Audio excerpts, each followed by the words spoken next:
Bonjour, nous sommes en 2013 et je suis dans une série de vidéos à propos de l'apparition de Notre-Dame de Fatima.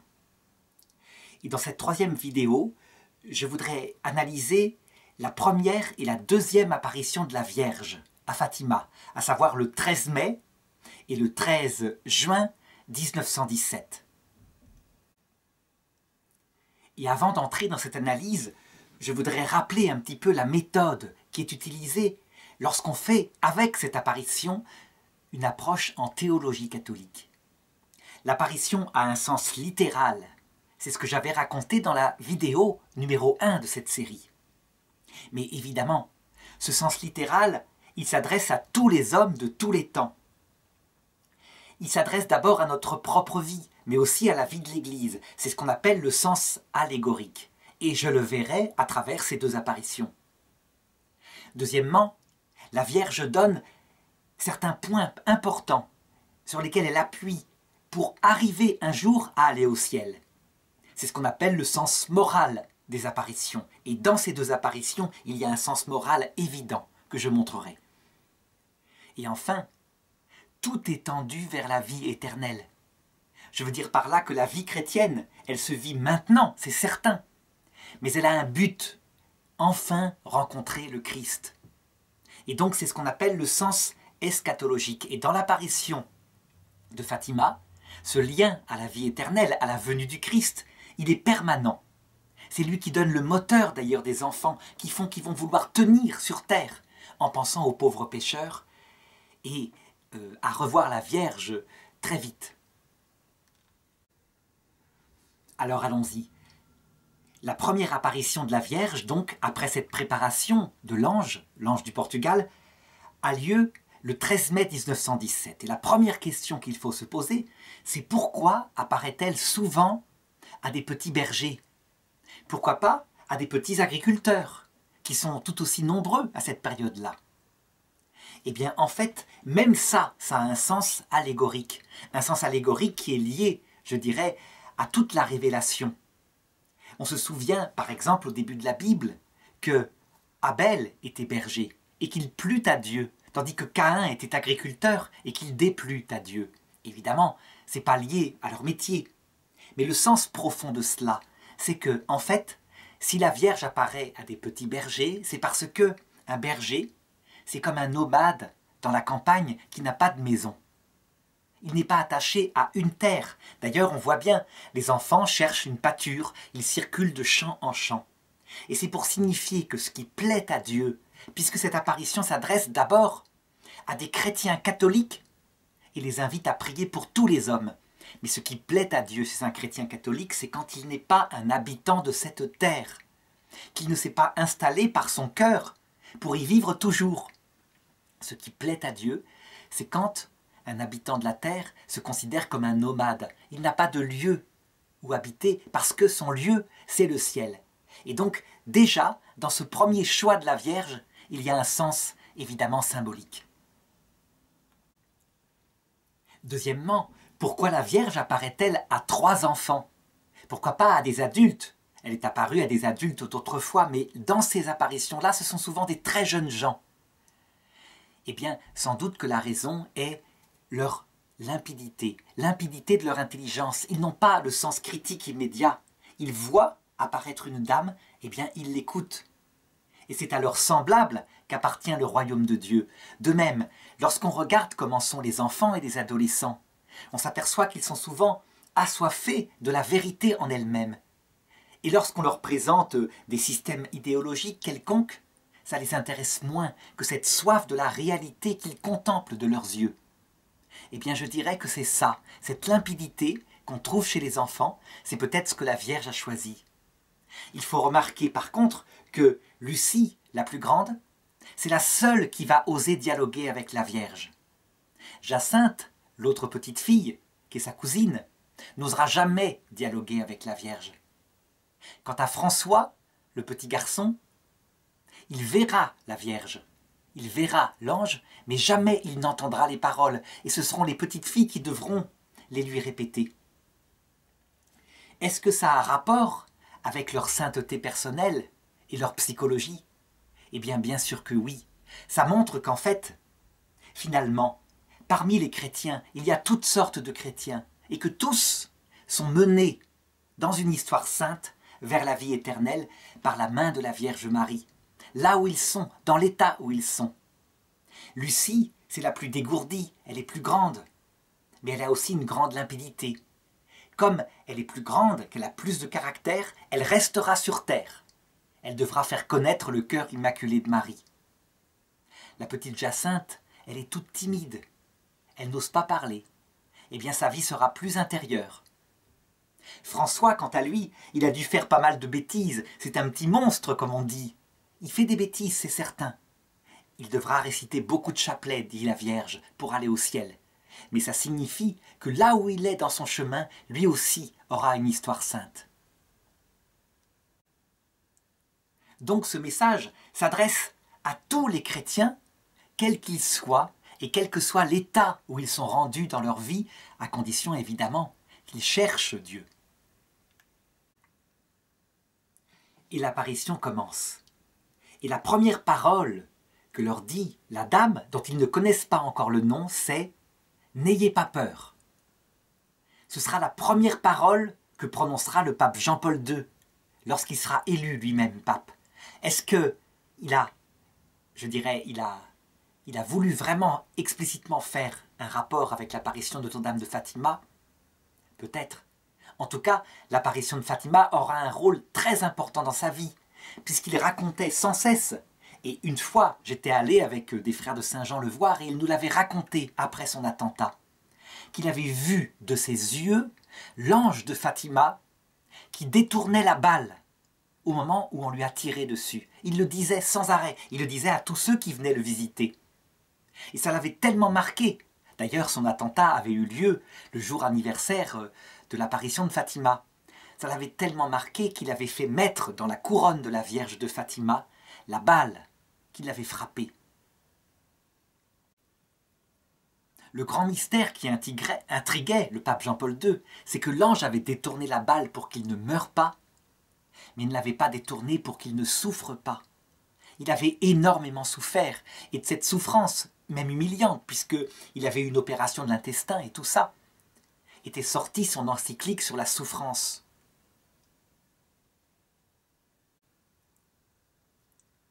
Donc le pape était très lié à Fatima dès le début, et sa première parole était « N'ayez pas peur, n'ayez pas peur ». Pourquoi ça? Eh bien en fait, l'apparition de Fatima, je vais le montrer un petit peu après, elle décrit notre vie entière comme si elle était le livre de l'Apocalypse, mais en plus simple, en plus adapté aux enfants. Et elle commence par dire « N'ayez pas peur » parce qu'elle va annoncer beaucoup de souffrances, mais qui ont un but. Et donc, ça vaut le coup de les vivre. Il ne faut pas regarder que les souffrances elles-mêmes, mais sans arrêt le but des souffrances. D'ailleurs, c'est ce qu'on voit apparaître dès la première apparition de Fatima. La parole qui va suivre de la Vierge, la voilà. « D'où venez-vous » demande Lucie. Et la dame répond « Je viens du ciel ». Donc les choses sont claires. Tout de suite, elle leur parle du ciel. C'est de là d'où elle vient. Et c'est ce qu'elle rayonne. Donc cette apparition se place véritablement dans la perspective du ciel. La vie chrétienne ne peut être vécue que dans la perspective du ciel. Je dirais même que c'est quelque chose de fondamental, surtout depuis à peu près, je dirais, le Concile Vatican II, où un certain nombre de clergés catholiques en Occident, en tout cas, a cru pouvoir interpréter le Concile en disant qu'il prônait d'installer une terre agréable de vivre maintenant l'Évangile tellement fortement que le ciel, on n'y pensait pas. Donc, un certain clergé a pensé le Concile Vatican II comme si, enfin, il se séparait de la perspective de la vie après la mort et de l'éternité. C'est une interprétation absolument fausse. C'est une interprétation, je dirais même, qui a vidé les églises. Certes, il faut vivre dès maintenant l'Évangile et l'installer dans sa vie, mais pas au point de faire de la terre son séjour. Tout ça a une perspective qu'est l'éternité, sinon la foi chrétienne se stérilise. Donc la Vierge dit tout de suite « Je suis du ciel ». Et ensuite, voilà ce qu'elle dit. Lucie lui demande « Que voulez-vous de moi ?» Et la dame répond: « Je suis venue vous demander de venir ici pendant 6 mois de suite. Le 13, à cette même heure. Ensuite, je vous dirai qui je suis et ce que je veux. Après, je reviendrai encore une 7e fois. » Alors je voudrais maintenant analyser pourquoi la Vierge demande aux enfants de venir 6 fois de suite, et puis elle viendra encore une 7e fois.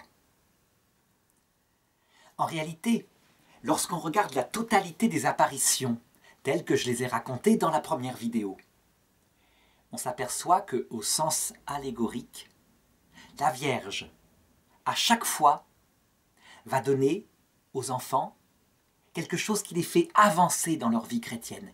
Et que cette avancée, elle signifie très très profondément ce que la plupart des chrétiens vivent au cours de leur vie terrestre. Donc voilà, en gros, comment je pourrais signifier les choses. Dans les 3 premières apparitions, on peut dire que la Vierge, elle donne un enseignement. Dans la première apparition, elle leur parle du ciel et du purgatoire. Je vais le montrer tout à l'heure. Dans la 2e apparition, elle leur donne véritablement des conseils pour obtenir un jour le ciel. Elle leur dit de réciter le chapelet, donc de faire des actes concrets et efficaces pour se tourner vers le ciel. Elle leur dit d'apprendre à lire, donc certainement que ça a un rapport avec le fait de se cultiver en théologie. Et elle leur donne l'explication de la souffrance. Dans la 3e apparition, elle va leur montrer l'enfer, où vont les pauvres pécheurs. Et elle va leur donner une série de secrets très importants qui touchent à la politique, à l'histoire de leur temps, mais beaucoup de choses profondes qui concernent aussi notre propre vie au sens allégorique. Ensuite, vont arriver les apparitions 4 et 5. Elles ont lieu le 13 août, et là les enfants n'y seront pas parce qu'ils seront en prison. Et le 19 août, c'est là qu'ils la verront, en fait. Et c'est, on peut dire, la phase de l'épreuve terrible, celle qu'on n'aime pas. On pourrait dire que dans les 3 premières apparitions, c'est comme si la Vierge parlait comme Jésus. Cherchez la lumière tant que la lumière est là, car viennent des moments où la lumière vous sera enlevée, et si vous ne l'avez pas cherchée, vous ne la trouverez pas. Et donc, dans les 3 premières apparitions, elle façonne leur âme, elle leur donne un contenu profond, jusqu'au plus profond mystère, ceux des adultes, à savoir le sens de la souffrance. Et puis, vient la phase de la souffrance elle-même qu'elles vont vivre, une souffrance terrible, où elles vont même croire, où ils vont croire, ces enfants, que leur persécuteur, le gouverneur de la région, en a exécuté l'un d'entre eux et que c'est leur tour après. Dans la 6e apparition, donc qui a lieu en septembre 1917, c'est comme un moment de paix. Comme si, après les souffrances, tout d'un coup la Vierge leur dit à quel point elle est proche d'eux et elle est contente des sacrifices qu'ils ont offerts. Et enfin, vient la 7e apparition, la manifestation dans la gloire, qui correspondrait, dans la vie humaine, à l'heure de la mort, quand enfin le Christ vient nous chercher, où la Vierge dit son nom, et où le soleil se met à danser, ce qui veut dire qu'elle voit le Christ évidemment symbolisé par le soleil. Eh bien ce chemin que je viens d'indiquer, il correspond à ce qu'on vit très souvent dans la vie chrétienne. Donc dans son enfance, si on est chrétien, ou en tout cas si on se convertit à un certain moment, il est certain qu'il y a un moment qui est rempli de grâces sensibles. On sent presque la présence de Dieu. On se forme, on apprend à le connaître. Et je dirais que cette sensation de la présence de Dieu, eh bien dans la première et dans la 2e apparition de la Vierge, explicitement, les enfants en parlent. Les enfants reçoivent une grâce profonde qui les marquera à jamais. Voilà comment, d'ailleurs, Lucie l'a décrit, cette grâce qui a lieu à la fin de chacune de ces 2 apparitions. Donc elle raconte ceci. Pendant que la dame prononçait ces paroles, elle ouvrit les mains et comme par un reflet qui émanait d'elle, de ses mains donc, une lumière intense s'en dégagea. Lucie dit plus tard que cette lumière intense pénétra notre cœur jusqu'au plus profond de notre âme. Elle nous faisait nous voir nous-mêmes en Dieu, qui était la lumière, plus clairement que nous nous voyions dans le meilleur des miroirs.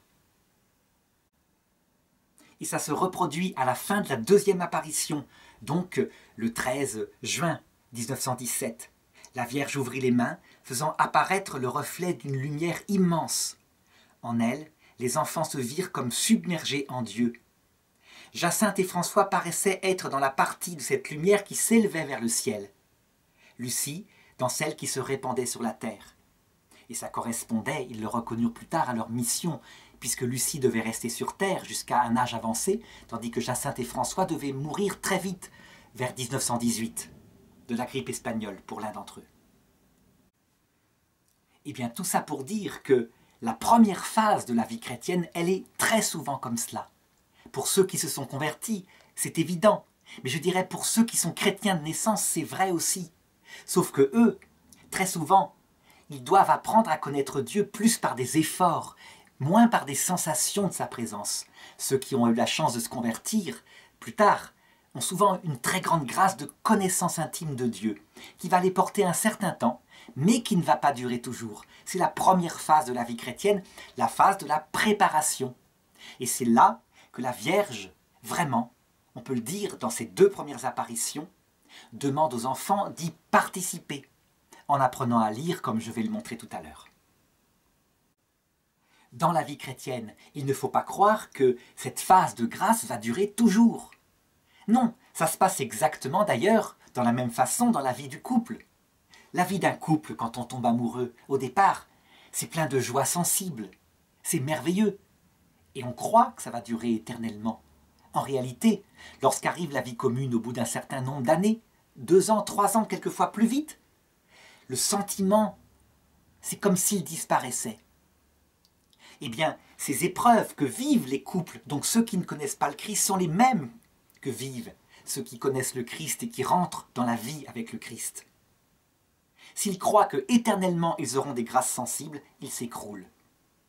Eh bien, la Vierge, aux enfants, elle leur montre véritablement cette épreuve dans les apparitions du mois d'août, comme je l'ai dit tout à l'heure. Seulement, ils sont prêts à affronter le martyre, parce que leur foi, elle est totalement formée. Elle est formée puissamment, non seulement par ces grâces, comme je viens de l'indiquer, mais aussi par d'autres grâces, comme la vision de l'enfer. À savoir que les enfants, lorsqu'ils seront face au martyr, eh bien, ils seront prêts à offrir leur vie, tellement ils ont le sens des pauvres pécheurs qui risquent d'aller en enfer. Ils sont confirmés dans la foi. Ensuite, lorsqu'est venue l'épreuve terrible, souvent accompagnée de désespoir qu'on vit tôt ou tard dans sa vie, à un moment donné, si ce n'est pas en ce monde, c'est parfois dans l'autre, eh bien, il y a un moment de paix intérieure, parce que on ne peut pas rester perpétuellement dans l'épreuve. L'épreuve finit par être habituelle. Sainte Thérèse d'Avila, elle décrit le moment de l'épreuve dans la vie d'un chrétien parce qu'elle appelle les 6e demeures, dans un livre qu'elle appelle le château intérieur. Et elle décrit cela par une nuit qui peut aller jusqu'au désespoir. Elle appelle ça une nuit de l'esprit. Et ensuite, elle raconte dans les 7e demeures comment est-ce que, ayant tout souffert, ayant tout vécu, eh bien la personne est paisible. Elle est détachée de tout et donc elle peut prendre la vie comme elle vient et faire même un apostolat. C'est ce que vont vivre les enfants dans cette apparition. Donc l'apparition qui va précéder le miracle du soleil. Et évidemment, là je ne décris que ce qui se passe sur terre pour des personnes qui vivent profondément leur vie chrétienne. Mais arrive la 7e apparition, comme je le disais, le moment où on passe à une autre réalité, où tout est révélé. Alors justement, à cet égard, on pourrait se poser la question suivante. Pourquoi la Vierge ne donne pas son nom dès la première apparition, mais qu'elle la donne uniquement lors de la 7e apparition qui correspond allégoriquement à l'entrée au ciel? Eh bien tout simplement parce que le chrétien le plus fervent qui peut exister sur terre, celui qui est le plus proche de Dieu. En réalité, il ne peut que soupçonner l'intensité de l'amour, de l'humilité, de la bonté qui rayonne du cœur de la Vierge, des saints et du Christ. La petite Thérèse, dans son livre, écrit « Je connais tellement le Christ que je crois qu'il ne pourra pas me surprendre. Je suis convaincue pour ma part qu'en fait, lorsqu'enfin elle l'a vu après son agonie, elle a été surprise. Je veux dire par là que sur terre, en fait, on ne connaît pas le nom de Jésus parce que, en comparaison de la façon dont on le connaît quand enfin on le voit de ses yeux à l'heure de la mort, la connaissance de la terre est très faible. Alors évidemment, attention, je ne veux pas dire qu'on ne connaît pas le Christ du tout. On le connaît véritablement. Qui m'a vu a vu le Père, dit Jésus. Mais, en comparaison de ce qui est donné à la 7e apparition, donc lorsqu'il revient nous chercher, eh bien, on n'a pas envie d'être sur terre. Saint Paul d'ailleurs le disait. C'est dans l'Épître aux Philippiens, chapitre 1, verset 23. Il dit « Je souhaiterais être avec le Christ et donc mourir pour tout de suite être avec lui. Mais pour votre bien, je crois qu'il vaut mieux que je reste encore un temps. » Alors je voudrais maintenant analyser la suite du message de la Vierge. Le dialogue se continue. « Et moi, est-ce que j'irai au ciel ?» demande Lucie. Et la Vierge lui répond « Oui, tu iras. » Et Jacinthe aussi. Et François aussi. Mais il devra réciter beaucoup de chapelets. Lucie demanda ensuite au sujet de 2 jeunes filles mortes depuis peu, Maria, 16 ans, fille de José d'Asneves, et Amélia, 19 ans, qui allaient chez elle apprendre à tisser. « Est-ce que Maria est déjà au ciel ?»« Oui, elle y est, répondit la Vierge. Et Amélia, elle sera au purgatoire jusqu'à la fin du monde. » Donc on le voit, comme je le disais, au bout de quelques phrases, dès le début, tout se place dans la perspective du ciel et du destin qui permet d'atteindre le ciel.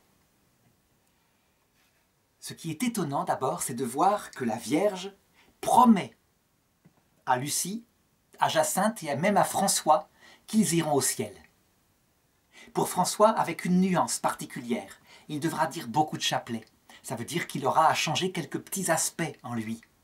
Ce n'est pas du tout le cas pour Lucie et Jacinthe, les 2 petites filles, qui donc probablement sont beaucoup plus prêtes à aller au ciel directement à l'heure de leur mort. Alors on pourrait se demander, en bonne théologie, comment se fait-il que la Vierge promet qu'ils iront au ciel, alors que la théologie classique dit qu'on ne peut jamais être certain tant qu'on est sur terre qu'on ira au ciel. On peut dire qu'en fait, les enfants sont canonisés alors qu'ils sont encore sur terre. Le seul autre cas que l'on connaît, c'est le bon larron, à qui Jésus dit « Aujourd'hui, avec moi, tu seras dans le paradis ». On n'a pas entendu parler d'autres cas, sauf peut-être chez certains mystiques, où, dès leur vivant, ils reçoivent la promesse, la certitude qu'ils iront au paradis. Est-ce que ce n'est pas un peu risqué de la part de la Vierge de dire à des petits êtres humains, dont certains devront vivre encore longtemps sur terre, c'est le cas de Lucie, qu'ils iront au ciel? Est-ce que c'est pas risqué que la personne ne fasse plus d'efforts, puisque de toute façon elle est sûre d'aller au ciel? Je suis convaincu que si elle le dit à ses enfants, c'est parce qu'elle connaît leur âme et qu'elle les voit dans l'éternité de Dieu. Elle voit qu'ils ne vont pas prendre ce qu'elle leur dit là pour en abuser.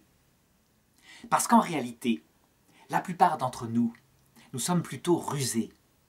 Je veux dire par là que si on nous dit que nous allons aller au ciel en certitude, nous avons tendance à dire « tant mieux, profitons-en, péchons maintenant, puisque de toute façon le Christ pardonne tout et il est bon. » Nous n'avons pas cette limpidité qui sont chez ses enfants.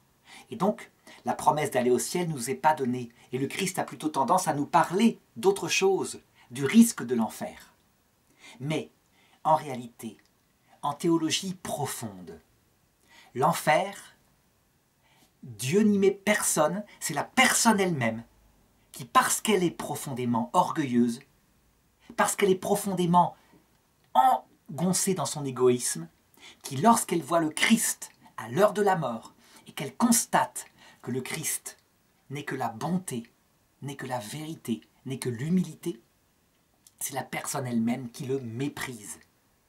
Lorsqu'elle voit Lucifer, l'ange révolté, le prince de l'enfer, à l'heure de la mort, et qu'elle constate que lui ne respire que gloire au sens profond terrestre du terme, eh bien, elle s'enthousiasme pour Lucifer.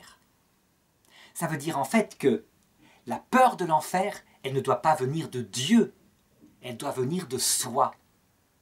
Tout être humain qui joue avec le péché au sens profond du terme, ça veut dire l'amour de soi, l'égoïsme. Elle dispose son âme à ce que, à l'heure de la mort, lorsqu'elle n'a plus peur d'images d'Épinal, où l'enfer est présenté comme un four de feu et le paradis un jardin de lumière, mais où elle voit qu'en fait, l'enfer c'est l'exaltation de l'amour de soi, poussé jusqu'au mépris de Dieu, avec les conséquences, la solitude, mais la liberté orgueilleuse, alors que le paradis, c'est l'exaltation de l'amour de Dieu et de l'amour du prochain jusqu'à l'oubli de soi, et avec les conséquences, le bonheur total, parce que tous ceux qu'on aime sont là, parce qu'on voit Dieu face à face. Et bien lorsqu'à l'heure de la mort on voit ça, on tombe du côté où on est. On choisit l'enfer parce qu'on n'en a plus peur, parce que c'est le lieu de son âme. Et donc la Vierge peut tout à fait dire aux enfants de Fatima quelque chose qui n'est pas habituellement dit à cette époque-là dans l'Église. L'Église a plutôt tendance à insister sur le risque de la damnation parce que, en fait, ces enfants sont limpides. Ils n'abuseront pas de la miséricorde de Dieu. On peut dire d'ailleurs que c'est au XXe siècle, avec par exemple quelqu'un comme Sainte Faustine, que cette miséricorde de Dieu, qui ne met personne en enfer, qui ne met en enfer que les personnes qui se mettent librement en enfer. Voilà ce qu'il faudrait plutôt dire. Et bien que Sainte Faustine, dans son message sur la miséricorde, le révélera, et le Concile Vatican II en fera la foi de l'Église. Donc, faisant sortir d'une vision plus ancienne, mais adaptée à des hommes qui avaient moins cette finesse de cœur. Cette finesse de cœur pour le comprendre sans en abuser. Alors, je ne voudrais pas parler maintenant du chapelet. J'en parlerai un tout petit peu plus tard. Pourtant, à François qui a des gros défauts, eh bien la Vierge dit il devra dire beaucoup de chapelets. Donc elle met sans arrêt en avant le chapelet et je dirai pourquoi tout à l'heure. Ce que je voudrais aborder maintenant, c'est plutôt le cas d'Amélia. Amélia, quand les paroles de Lucie furent rapportées aux gens, eh bien certains cherchèrent à savoir comment c'était possible qu'une jeune fille morte à 19 ans puisse être au purgatoire jusqu'à la fin du monde. Ce qui signifie, si on prend les paroles en clair, qu'elle y est encore actuellement. Certains ont imaginé que forcément, elle avait dû commettre un acte contre la chasteté, donc coucher avec son petit copain. En tout cas, c'est la légende qui se répandit. Ça ne pouvait être qu'un péché comme ça. C'était à l'époque le péché particulièrement grave.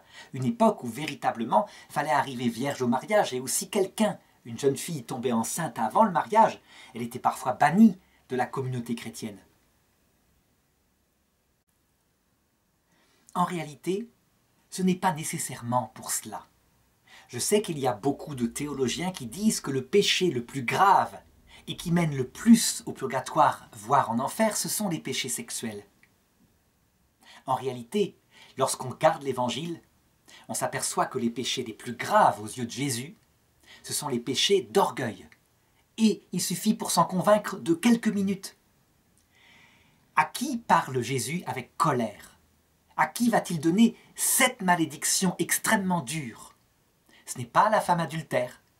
Ce n'est pas à la Samaritaine qui a eu 5 maris.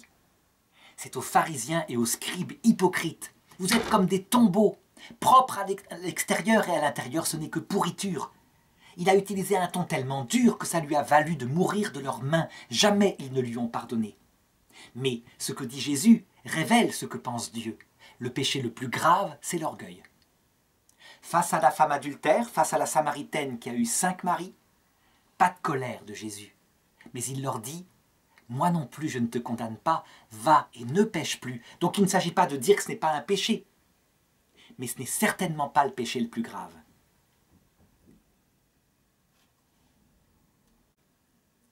Ceci dit, attention, sous un autre point de vue, à savoir les conséquences qu'ils ont sur terre. Eh bien, les péchés sexuels ont des conséquences terribles. Ils sont source de l'avortement, de la brisure des couples, etc., etc. Non, je parle bien de leur gravité en fonction de la vie éternelle. Étant donné que ce sont des péchés humiliants, qui impliquent une faiblesse, eh bien la personne a plutôt tendance à s'abaisser quand elle est tombée dans ces péchés-là. Et donc, elle est certainement plus disposée à se convertir que quelqu'un qui est froidement dans l'orgueil. Alors, qu'est-ce qui pourrait expliquer que Amélia est au purgatoire jusqu'à la fin du monde? Eh bien, je voudrais donner une explication qui vaut ce qu'elle vaut et à chacun de se faire une idée. C'est l'explication, en fait, des raisons de la souffrance. On sait que le purgatoire, il a deux finalités. Une première finalité que Jésus indique dans l'Écriture, « Hâte-toi de te réconcilier avec ton frère tant que tu es en chemin sur la terre, de peur que ton frère, arrivé au terme du chemin, ne te livre au juge, et le juge te livrera au bourreau. Et là, en vérité, tu ne sortiras pas de prison que tu n'aies réglé jusqu'au dernier sou. » Donc habituellement, on disait que le purgatoire qui est après la mort, après le jugement dernier, c'est pour régler les dettes des fautes qu'on a faites et qu'il faut bien payer. D'ailleurs, on en a la preuve dans l'attitude de Zachée dans l'Écriture. Zachée, c'est un homme qui vole un petit peu, qui est collecteur d'impôts. Et Jésus demande d'aller chez lui manger. Il en est tellement bouleversé, jamais il aurait imaginé ça, qu'il se convertit. Et il décide de dire à Jésus, « J'ai volé, eh bien tu vas voir. Tout ce que j'ai fait de mal, toutes les personnes que j'ai lésées, je les rembourserai 4 fois le prix. » Et Jésus s'enthousiasme et dit de Zachée, « Véritablement, le salut est entré dans cette maison. » Eh bien, en fait, cette parabole de Zachée, elle révèle pourquoi, au purgatoire, il y a véritablement à payer une dette de peine. Ce n'est pas Jésus qui l'impose, mais c'est la personne elle-même, dans sa droiture. Je m'explique. Lorsqu'à l'heure de la mort, une personne qui a péché arrive devant Jésus, elle découvre d'un seul coup, dit le pape Benoît XVI dans Spe Salvi numéro 47, la saleté de son cœur, qu'elle n'imaginait même pas. Les péchés paraissent en toute lumière face à la lumière du Christ et des saints qui l'accompagnent. Devant un tel bouleversement, soit la personne méprise le Christ, et c'est l'enfer comme je l'avais dit, soit elle aime le Christ de tout son cœur comme Zachée. Et sa réaction première, surtout si elle s'est montrée très dure avec ceux qui eux-mêmes péchaient quand elle était sur terre, sa réaction première est une réaction de droiture de cœur. « Seigneur, je t'aime, je ne suis pas digne de toi, tu vois ce que j'ai fait. Eh bien je te le dis Seigneur, je vais régler tout ce que j'ai fait de mal, je te le promets, tu vas voir ce que tu vas voir.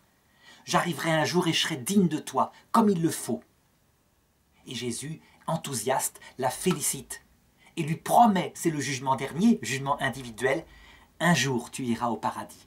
Et la personne se met au purgatoire.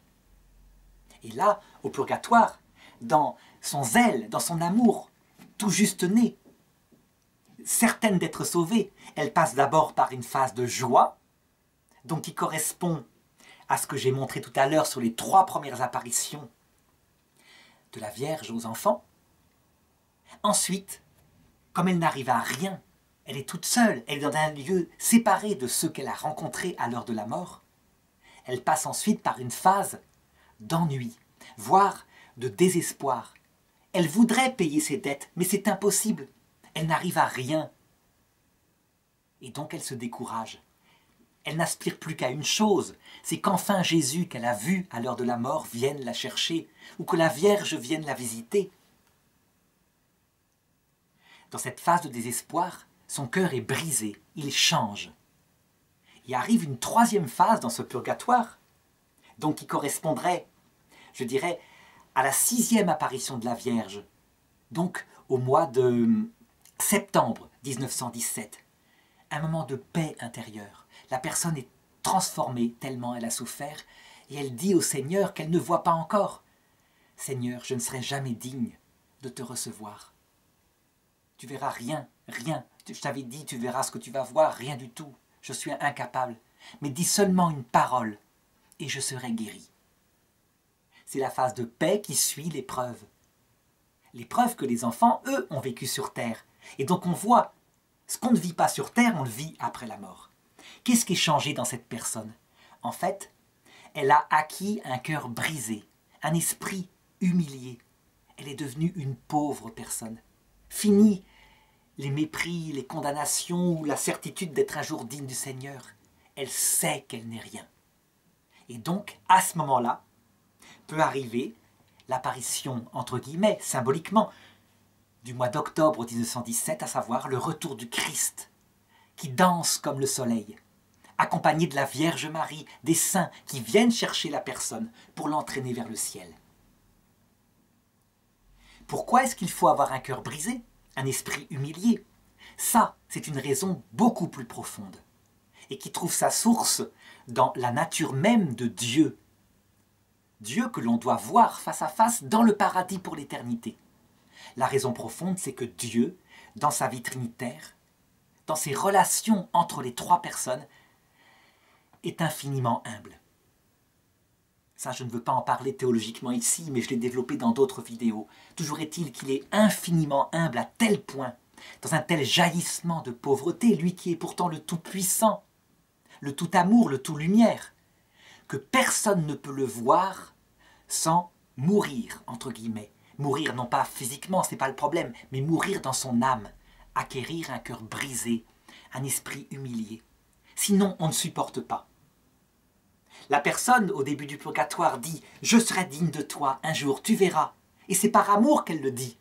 C'est fantastique, elle aime de tout son cœur, mais il lui manque ce cœur brisé. Comment peut-on être digne un jour de Dieu? À la fin, son cœur est brisé. « Seigneur, je ne serai jamais digne de te recevoir ». Et à ce moment-là, elle peut voir Dieu face à face, sans être brûlée. Parce que le pauvre voit le pauvre, le plus petit voit le plus petit.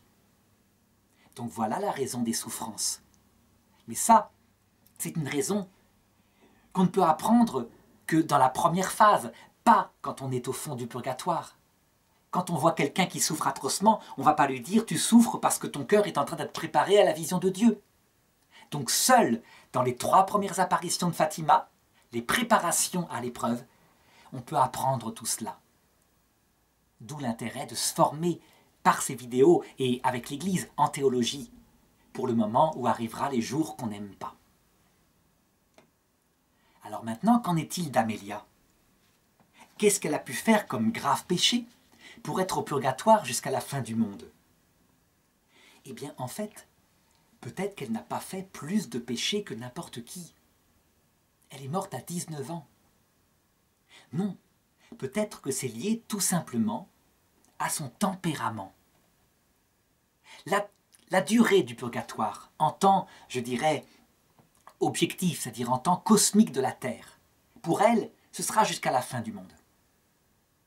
Mais la durée du purgatoire d'une personne qui, par exemple, a un cœur beaucoup plus sensible, beaucoup plus doux, qui arrive devant le Christ, qui voit son péché et qui veut payer ses dettes de peine, donc qui se met au purgatoire, mais qui au bout d'1 minute séparée du Christ se désespère, ne se plaît pas dans ce lieu. Le purgatoire, c'est peut-être un lieu magnifique, un de ces lieux dans l'autre monde, avec des arbres, des plantes. Et cette personne, très sensible à l'amour, ne peut pas supporter cette solitude.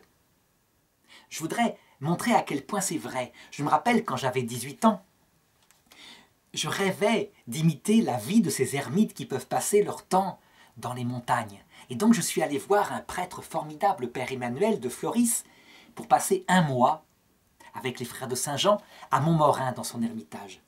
Et je me rappelle que les 3 premiers jours, avec cette nature magnifique, ce soleil, c'était au mois de juillet, en 1983, je crois, ou 84, c'était merveilleux, une présence de Dieu presque palpable. Et le 4e jour, qu'est-ce que je me suis ennuyé? Qu'est-ce que le désert, c'est barbant.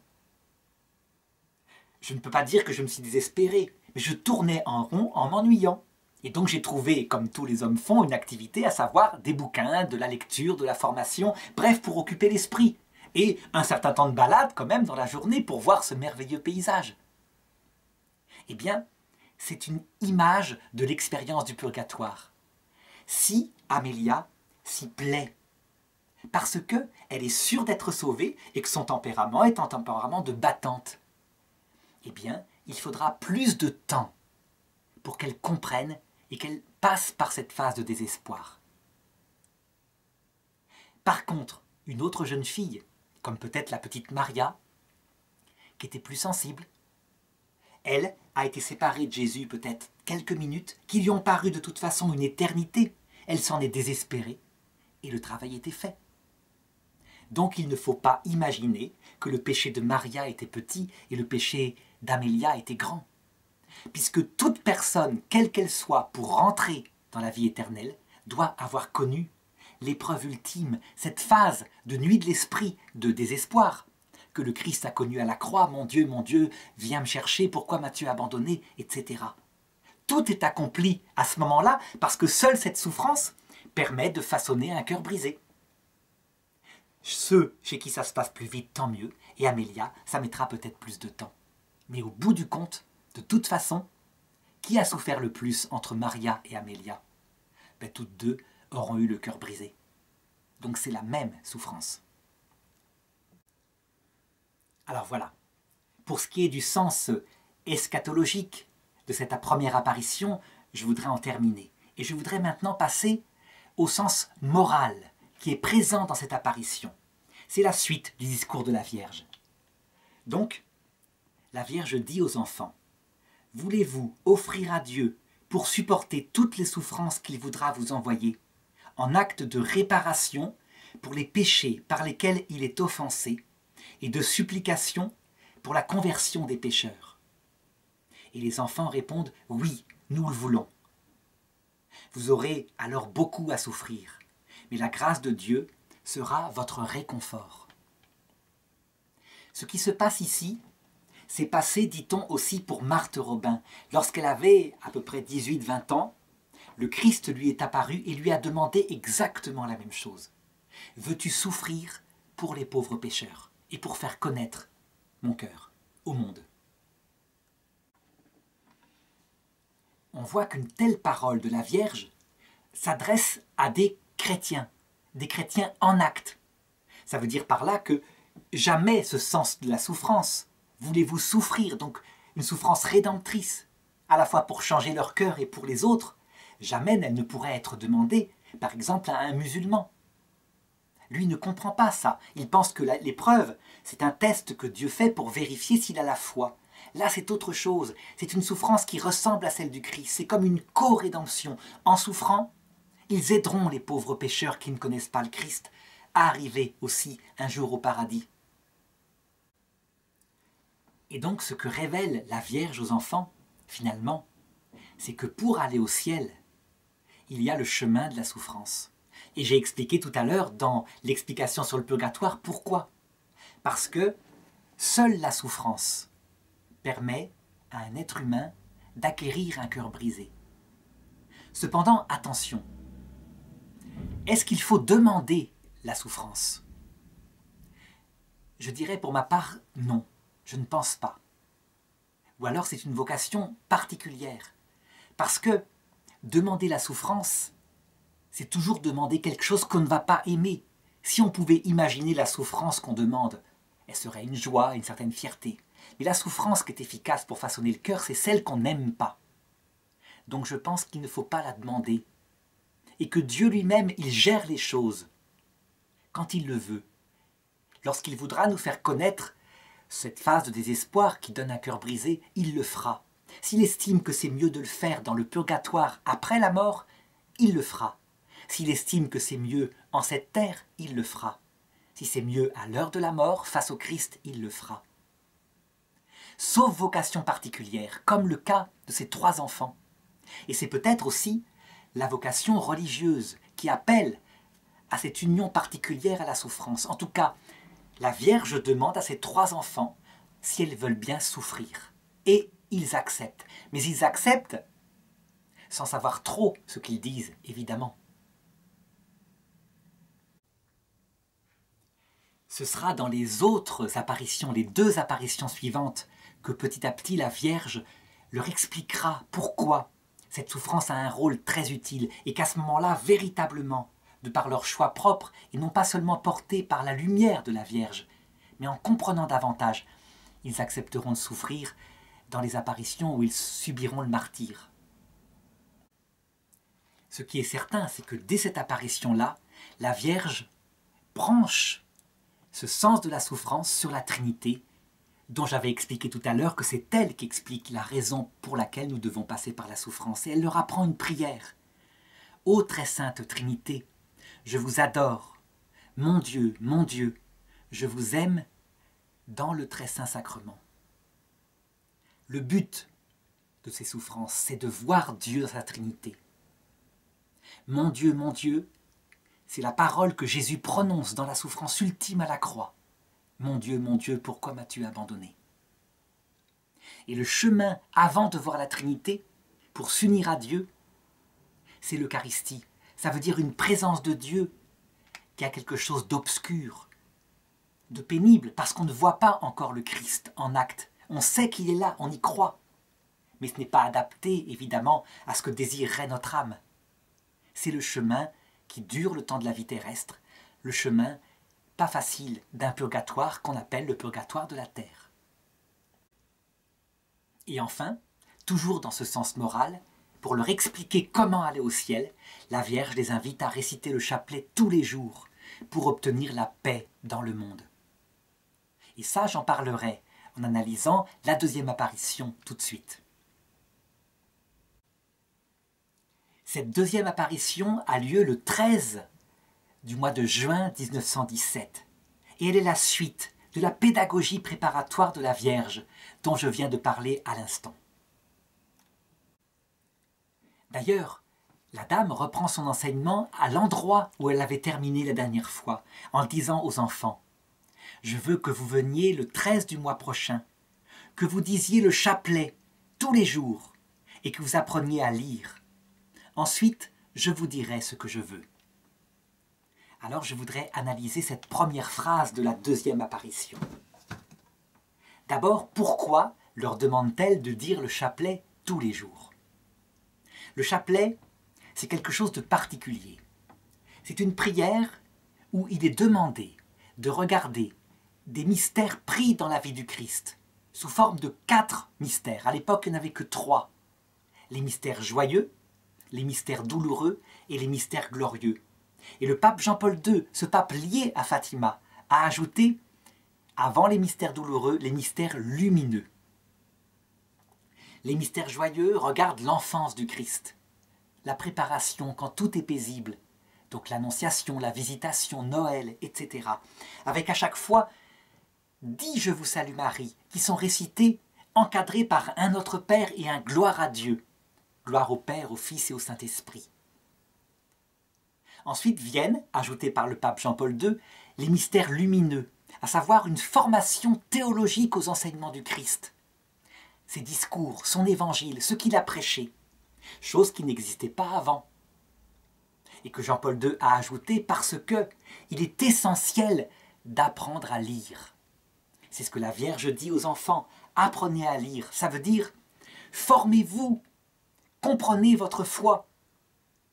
La petite Thérèse de l'Enfant Jésus, donc 20 ans avant, elle écrivait « Ah, si je pouvais connaître le latin, le grec, pour lire les Écritures directement dans le texte, pour arriver à comprendre le sens des paroles du Christ. » À notre époque, où nous sommes cultivés plus qu'avant, on ne peut plus se contenter de la foi du charbonnier, ça veut dire de croire sans comprendre.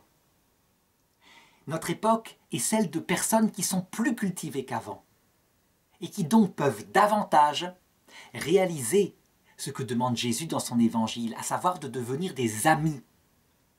Un ami, ce n'est pas quelqu'un d'aveugle qui suit sans comprendre son ami. Un ami, c'est quelqu'un qui a la même volonté que son ami et qui donc comprend ce que veut son ami. Donc je dirais qu'à l'heure actuelle, il est indispensable de se former par tous les moyens possibles à l'école du pape, des évêques, donc des meilleures sources, et de se former pour comprendre la foi catholique. Et c'est ce que demande la Vierge. Seulement le chapelet, il est plus qu'une formation intellectuelle. On pourrait dire que, en fait, c'est une formation en présence de la Vierge, au mystère de la théologie. Donc pour expliquer à quel point ce chapelet est quelque chose de fantastique, je voudrais rappeler moi-même ce que j'ai pu expérimenter dans ma jeunesse. Donc j'ai fait ma formation auprès des frères de Saint-Jean, et je me rappelle que le livre central en théologie qui nous permettait de nous former, c'était la Somme de théologie de saint Thomas d'Aquin. C'est un livre extrêmement précis, rationnel, pas d'émotion dedans, des analyses, en se servant de la philosophie la plus profonde, celle d'Aristote. Et je me rappelle qu'en l'abordant, je me suis dit « Tu vas devenir un énorme cerveau sans cœur. » Et donc, instinctivement, pour éviter ça, je me suis dit « À chaque article que tu liras, avant de passer au suivant, tu te mets à genoux et tu récites un « Je vous salue Marie ». Eh bien, je ne l'ai pas regretté. La Vierge, en instillant dans ma formation sa féminité, qui rappelle toujours que l'essentiel c'est l'amour, c'est pas la connaissance c'est pour les débutants, la vraie connaissance est celle de l'amour. Donc en transformant cette lecture de saint Thomas d'Aquin en une sorte de chapelet, finalement, eh bien elle m'a évité le risque qu'on voit chez certains théologiens, et qui sont des énormes intelligences extrêmement logiques, précises, et qui n'ont pas développé le côté cœur. Ça, il faut éviter. Donc voilà pourquoi le chapelet est une prière fondamentale. La Vierge insiste dessus tout le temps. Le chapelet, en plus, lorsque quelqu'un prend à cœur de le réciter, comme la Vierge le demande, il a une influence étonnante. Je veux dire par là qu'un chrétien passe par des phases dans la récitation du chapelet. Donc au tout début, dans sa conversion, il va méditer les mystères et chaque « Je vous salue Marie » est source de grâce sensible. On est comme porté par la folie de cette découverte de Dieu. C'est la phase du plaisir, celle que j'ai indiquée lorsque les enfants ont cette grâce venant des mains de la Vierge. Et puis, comme je l'ai dit, au bout de 1 ou 2 ans de vie chrétienne après la conversion, arrive l'ennui très souvent. Je l'ai vu par exemple chez des sœurs que je fréquentais, des sœurs de Saint-Jean, quand elles arrivaient au noviciat, toutes dans leur vocation. Elles étaient à l'oraison pendant 1 heure, à genoux, dressées comme des i, en tension vers le Saint-Sacrement, portées par la grâce sensible. Et je remarquais que 2 ans plus tard, comme les autres sœurs qu'elles regardaient d'un air un peu condescendant au début, au bout de 2 ans, elles s'étaient souvent prosternées par terre pendant toute l'heure d'oraison, non pas prosternées dans l'humilité, mais souvent dans le sommeil. Parce que l'ennui vient. Est-ce qu'elles péchaient? Bien sûr que non. C'est une phase naturelle. Et bien à ce moment-là, quand arrive la phase de l'ennui, certains abandonnent et trahissent et d'autres ont le chapelet. Le chapelet, à ce moment-là, il va être utile pour éviter l'ennui, parce qu'il y a une méditation sur des mystères, avec des « Je vous salue Marie ». Donc l'intelligence peut remplacer l'imagination, et en même temps, comme c'est l'imagination d'une scène de la vie de Jésus, l'imagination est nourrie. Ce qui fait que l'oraison est plus stable. Et cette phase de l'ennui, elle passe par le chapelet. Elle est vaincue par le chapelet. Ensuite, très souvent, dans la vie chrétienne, arrivent des souffrances, des phases de douleur. Et là, très souvent, le chapelet est utile comme une supplication pour que la Vierge vienne nous aider. Parfois, lorsque la souffrance est terminée, lorsqu'arrivent les phases paisibles, donc que j'illustre dans l'apparition de Fatima par l'avant-dernière apparition, eh bien le chapelet, il est simplement une sorte de présence du ciel, paisible. Il n'y a plus de méditation intellectuelle, ça c'était jadis. Il n'y a plus de grands éclats d'amour sensible. Non, simplement une pratique paisible en présence de la Vierge qui est là, tout simplement. Donc il peut accompagner toute la vie chrétienne jusqu'au retour du Christ. Voilà pourquoi c'est une prière fondamentale. Et la Vierge promet à celui qui le dira de venir le chercher à l'heure de sa mort. Donc véritablement, si elle insiste, ce n'est pas pour rien. Donc si je résume cette phrase, dire le chapelet, parce que comme ça on ne perd jamais que l'essentiel c'est l'amour et la Vierge l'apprend, Apprendre à lire, ça veut dire faire de la théologie, se former, indispensable à notre époque. Et la Vierge dit enfin, alors je vous dirai qui je suis et ce que je veux. Ça veut dire que si on pratique ça véritablement, eh bien à un moment donné, la grâce est donnée pour comprendre les mystères et les mystères les plus ultimes. Parce qu'il ne faut pas croire que les mystères les plus ultimes sont compris par une réflexion théologique toute seule.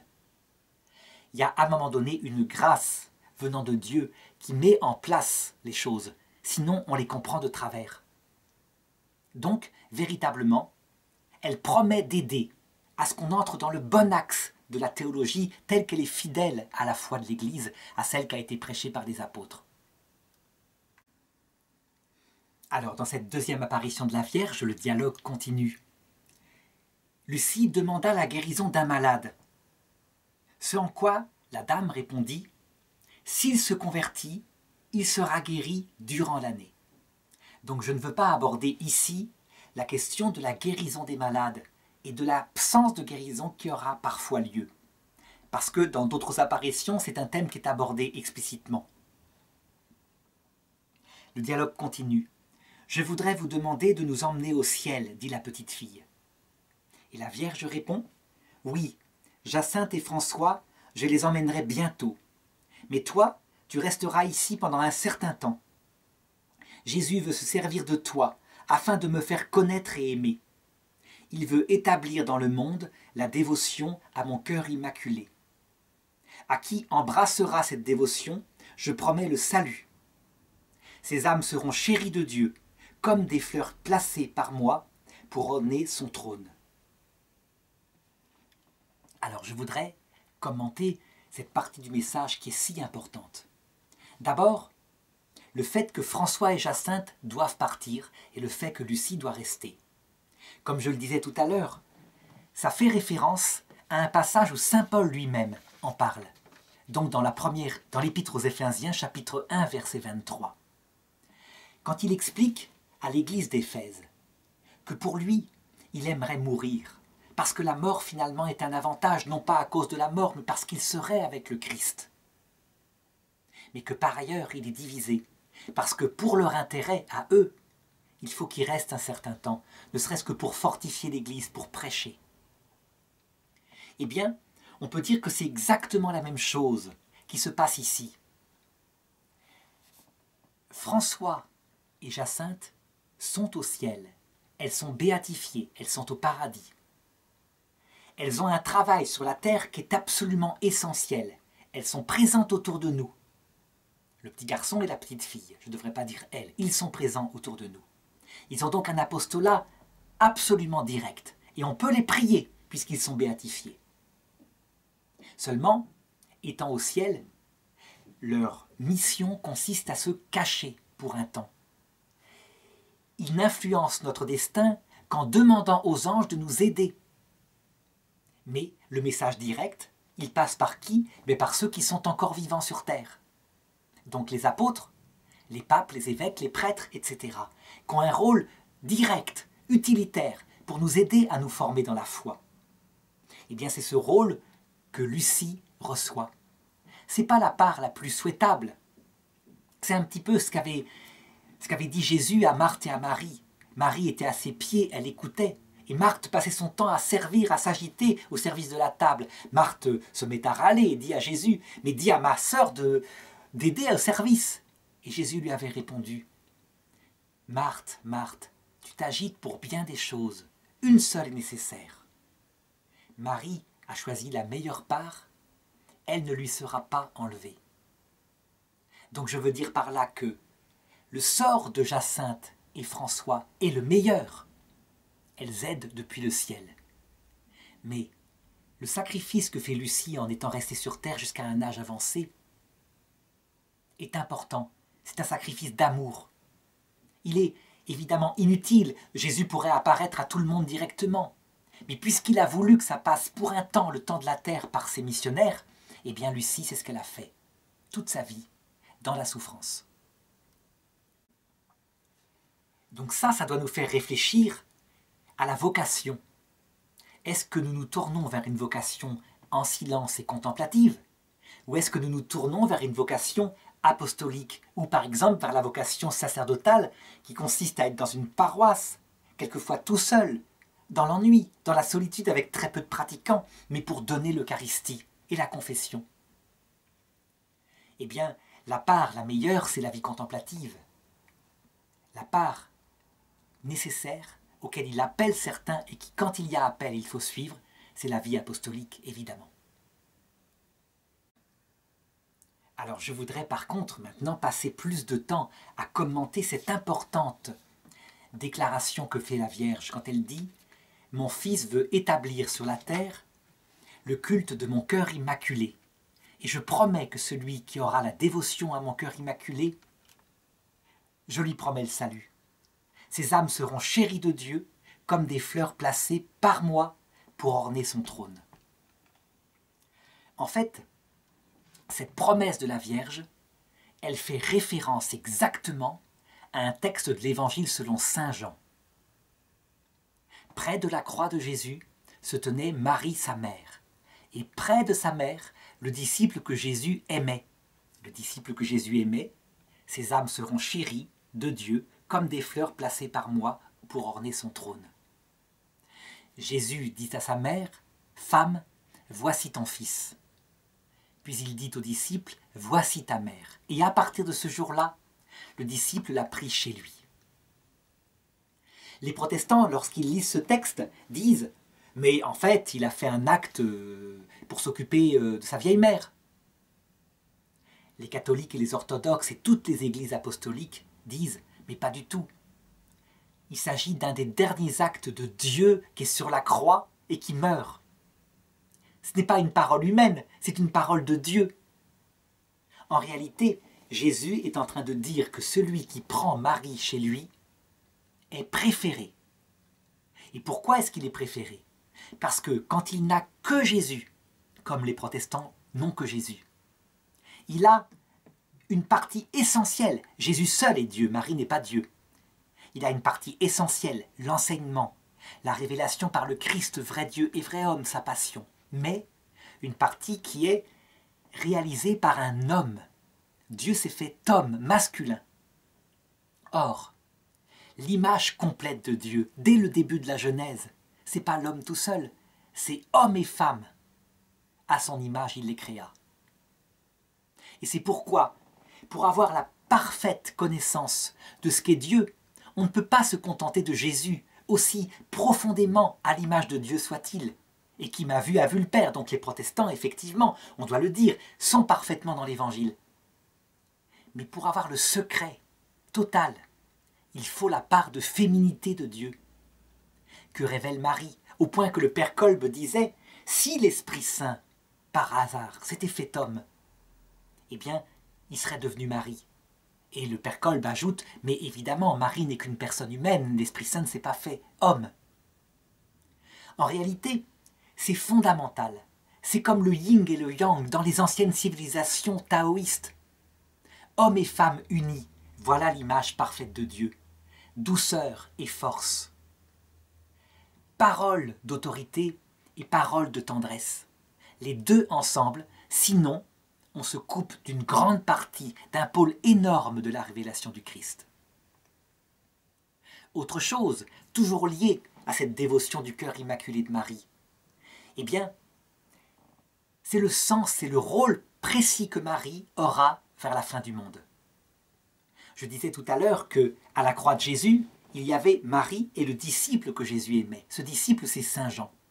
C'est le seul parmi les 12 apôtres qui a été présent à la croix.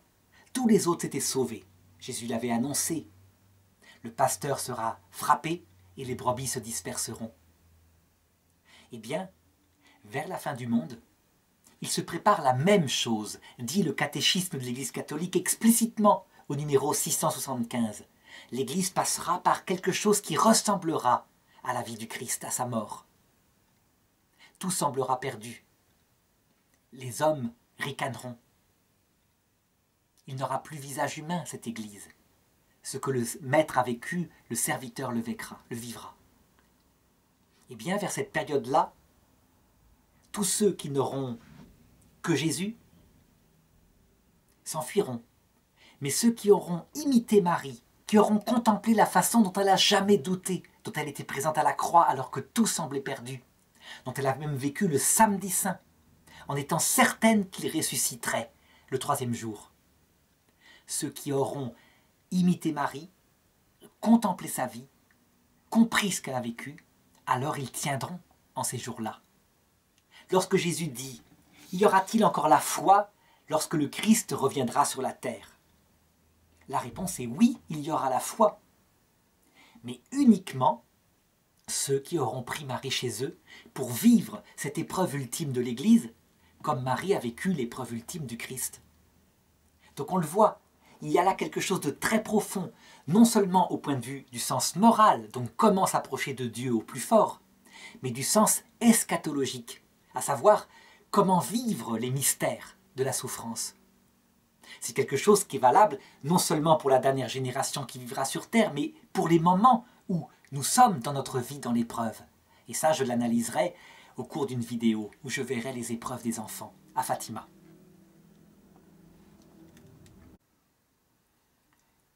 Alors il me reste pour terminer cette vidéo à commenter la dernière phrase que la Vierge donne avant de partir en leur donnant une grâce sensible, bouleversante, comme la première fois. Lorsque Lucie apprend qu'elle devra rester sur Terre, elle dit avec un grand chagrin, toute seule. Et la Vierge lui répond, « Non ma fille, tu souffres beaucoup, ne te décourage pas, je ne t'abandonnerai jamais. Mon cœur immaculé sera ton refuge et le chemin qui te conduira jusqu'à Dieu. » Dans cette phrase-là, il y a marqué véritablement que lorsqu'on comprend à quoi servent les souffrances et pourquoi elles sont envoyées par Dieu, c'est une aide énorme pour les vivre. On ne peut pas comparer la souffrance que vivent les chrétiens à celle que vivent les personnes qui sont athées. Je pense que les personnes qui sont athées souffrent beaucoup plus parce que, face aux mêmes souffrances, ça n'a pas de sens. Donc en fait, la croix que portent les chrétiens est légère, parce qu'on sait où on va, sauf dans les moments où arrive la nuit de l'esprit et où l'idée même de savoir où on va nous est enlevée. Il y a en plus cette présence permanente que dans les moments les plus difficiles, on ne perd pratiquement jamais. Évidemment, je mets à part le fond de la nuit de l'esprit, toujours pareil. Donc cette phase que le Christ vit à la croix, mon Dieu, pourquoi m'as-tu abandonné? Mais heureusement, la vie entière n'est pas faite de cette nuit de l'esprit. Il y a des souffrances qui sont distillées au long de la vie. Et on voit que, quoi qu'il arrive, premièrement, il faut se dire qu'elles sont envoyées par Dieu parce que rien ne serait permis si ce n'était permis par Dieu. Et que deuxièmement, invisiblement, le ciel est là qui nous entoure.